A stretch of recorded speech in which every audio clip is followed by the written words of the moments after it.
বিশাল দেবতা বানানো বাংলার তাওহীদি জনতা ভালো চোখে দেখে না।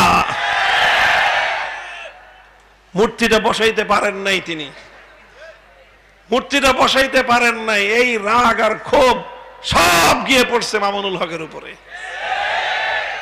3টা বছর মানসিক এমন কোন নির্যাতন নাই যেটা আমার উপরে চালানো হয় নাই।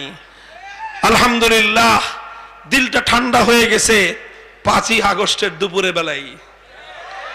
খালি সরকারের প্রধান পালায় গেছে এই কারণে না, যখন তিনি পালায় যান ওই সময়ে আমাদেরকে ডাকছে সেনানিবাসে সেনা প্রধান সাহেব, আমরা গেছি। তারপরে উনি বললেন সবকিছু, যে তিনি পদত্যাগ করতেছেন, এখন দেশটাকে আমাদের শান্ত করতে হবে, তাড়াতাড়ি চলেন আমরা সবাই মিলে বঙ্গভবনে যাই, সেখানে গিয়ে পরবর্তী একটা আয়োজন করি। আমরা বললাম ঠিক আছে চলেন। সেনাপ্রধান